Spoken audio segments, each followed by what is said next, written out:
Today's hearing is about a familiar topic, the ongoing challenges of providing housing to our constituents. That has frequently been explored in our previous 8 housing hearings.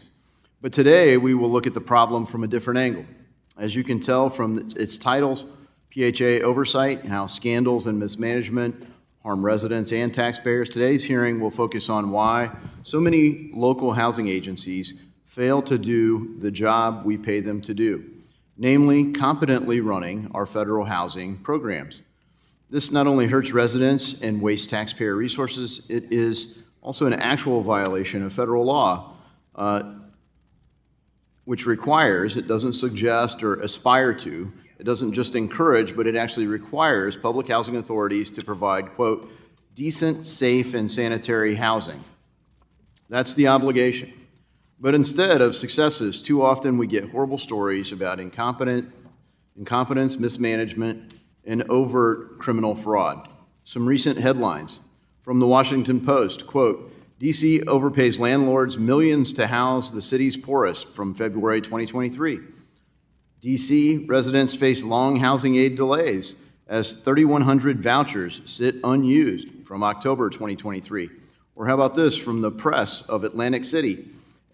Quote, Atlantic City Housing Authority still struggles with heat in November of 2023. Or quote, public housing tenants beg City Council for action on Atlantic City Housing Authority from December 2023. And elsewhere, quote, FBI searches the office of nonprofits connected to Little Rock Housing Authority from the Arkansas Times in January 2024. Quote, corruption, sewage, apathy, a federal watchdog on what he saw at NYCHA, the New York Public Housing Authority, from the New York Times in March of 2024.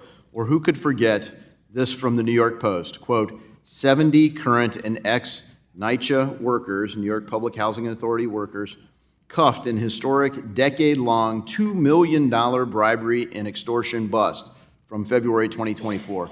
I believe that is the largest ever bust for bribery in the history of our country. These troubling reports all seem to have a few things in common.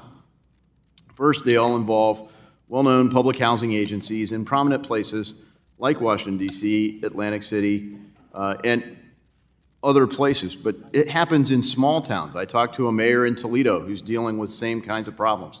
Second, alarms have been sounded about these failures multiple times to little effect. In fact, 2 of our witnesses today, Mr. Slover and Mr. Doherty, even lost their jobs for sounding these alarms. And third, local officials often ignore these problems, and when they do reach out, HUD, which oversees these public housing authorities, often does too little, too late, or sometimes nothing at all to reform these terrible abuses.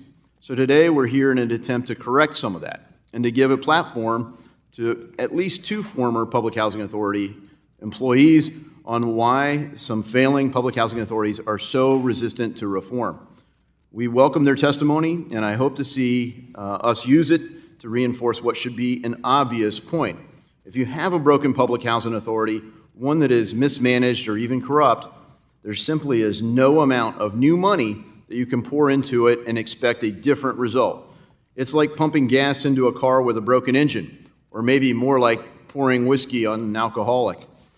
You're not going to get anywhere until you fix the underlying problem. Thankfully, there are men like Mr. Slover and Mr. Doherty who are willing to go on record and talk about why we must fix our public housing authorities. And we have congressmen like our colleague, Jeff Van Drew from New Jersey, who reached out to us about the problems in Atlantic City, and frankly, others who've reached out about problems in their areas. They continue to fight for their residents and for the people who are dependent upon a safety net for a time to do what we are paying for, decent, safe, and sanitary housing. And I look forward to this hearing today. I look forward to hearing what our whistleblowers have to say and collaborating with our colleagues to address these problems. I yield back.